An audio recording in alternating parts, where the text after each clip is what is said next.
அஸ்ஸலாமு அலைக்கும் வரஹ்மத்துல்லாஹி வபரகாத்துஹு. அன்புக்குரிய சகோதரர்களே, நாங்கள் துல்ஹஜ் மாதத்துடைய 10 நாட்கள் என்று அழைக்கப்படக்கூடிய அந்த நாட்களை அடைந்திருக்கின்றோம். அல்லாஹு தாலா இந்த நாட்களை அடைவதற்கு எனக்கும் உங்களுக்கும் சந்தர்ப்பத்தை வழங்கி இருக்கின்றான். இதுபோன்ற ஒரு சந்தர்ப்பம் எதிர்வரக்கூடிய வருடங்களில் எங்களுக்கு கிடைக்குமா இல்லையா என்பதை அல்லாஹ் மாத்திரமே அறிந்தவனாக இருக்கின்றான். இந்த நாட்கள் ஒரு வருடத்துடைய நாட்களில் மிகச்சிறந்த நாட்கள் என நபி அவர்கள் எங்களுக்கு அறிமுகப்படுத்தி இருக்கின்றார்கள். இந்த நாட்களில் ஒருவர் செய்யக்கூடிய சாலிஹான அமல் அல்லாஹுக்கு மிகவுமே விருப்பமானது என்றும் சொல்லியிருக்கின்றார்கள்.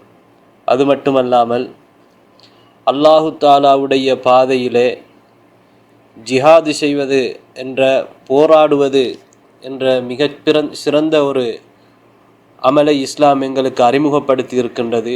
அந்த ஜிஹாதை விடவும் இந்த நாட்களில் நாம் சாதாரணமாக செய்யக்கூடிய அமல்கள் அல்லாஹுவிடத்திலே சிறப்பாக கருதப்படுகிறது என்பதை நபிகள் நாயகம் ஸல்லல்லாஹு அலைஹி வஸல்லம் அவர்களுடைய ஹதீஸில் இருந்து எங்களுக்கு விளங்க முடிகின்றது.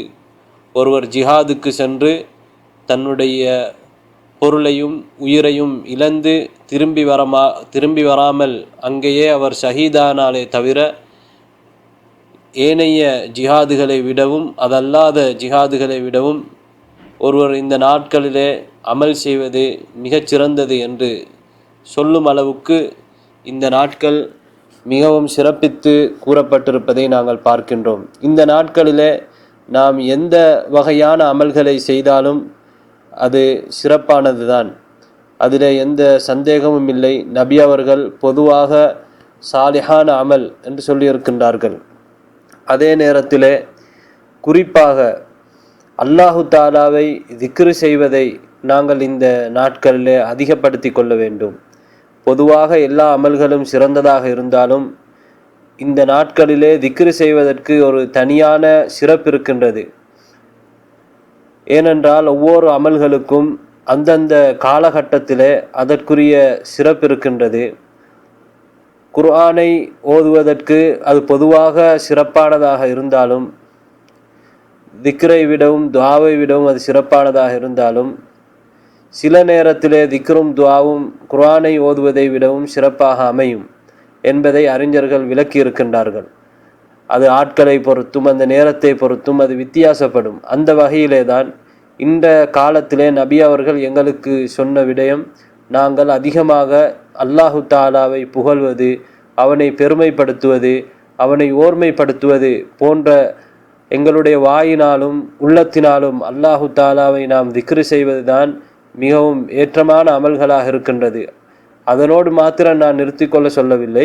நாம் ஏனைய அமல்களை எல்லாம் செய்வதோடு இந்த நாட்களிலே அதிகமாக திக்ருக்கு நாங்கள் அல்லாஹு தாலாவை தக்பீர் செல்வதற்கு, அதே போன்று அல்ஹம்துலில்லாஹ் என்று சொல்வதற்கு, லா இலாஹ இல்லல்லாஹ் என்று சொல்வதற்கு, எங்களுடைய நேரங்களை அதிகமாக நாம் பயன்படுத்தி கொள்வதற்கு எல்லாம் வல்ல அல்லாஹு தாலா எனக்கும் உங்களுக்கும் தௌஃபீக் செய்ய வேண்டும். இந்த நாட்களை நல்ல முறையிலே கழித்தவர்களாக அல்லாஹு தாலா ஆக்க வேண்டும். அதே போன்று இந்த 10 நாட்களில் 9வது நாளாகிய அரஃபாவுடைய அந்த நாளில் நபிகள் நாயகம் ஸல்லல்லாஹு அலைஹி வஸல்லம் அவர்கள் ஹஜ் செய்யாதவர்களுக்கு நோன்பு பிடிப்பதை வலியுறுத்தி இருக்கின்றார்கள். 2 வருடங்களுடைய பாவங்கள் மன்னிக்கப்படக்கூடிய ஒரு நோன்பாக அந்த நோன்பு கருதப்படுகின்ற அளவுக்கு சிறப்பான அந்த நோன்பு, அதையும் நோட்பதற்கு அல்லாஹு தாலா எங்களுக்கு தௌஃபீக் செய்ய வேண்டும். எனவே இந்த நாட்கள் நாங்கள் ஏனைய நாட்களை போன்று சாதாரணமான நாட்களாக எடுத்துக்கொள்ளாமல் அடுத்த நாட்களை நாங்கள் கழிப்பதை விடவும் ஒரு வித்தியாசமான ஒரு நாட்களாக நாங்கள் இதை பார்க்க வேண்டும். ரமதானுடைய நாட்களை விடவும் இந்த 10 நாட்கள் சிறந்தது என்பதுதான் நபி ஸல்லல்லாஹு அலைஹி வஸல்லம் அவர்களுடைய ஹதீஸில் இருந்து பொதுவாக நாம் விளங்கி கொள்ளக்கூடிய ஒரு கருத்து. இதைத்தான் பல அறிஞர்களும் வலியுறுத்தி இருக்கின்றார்கள்.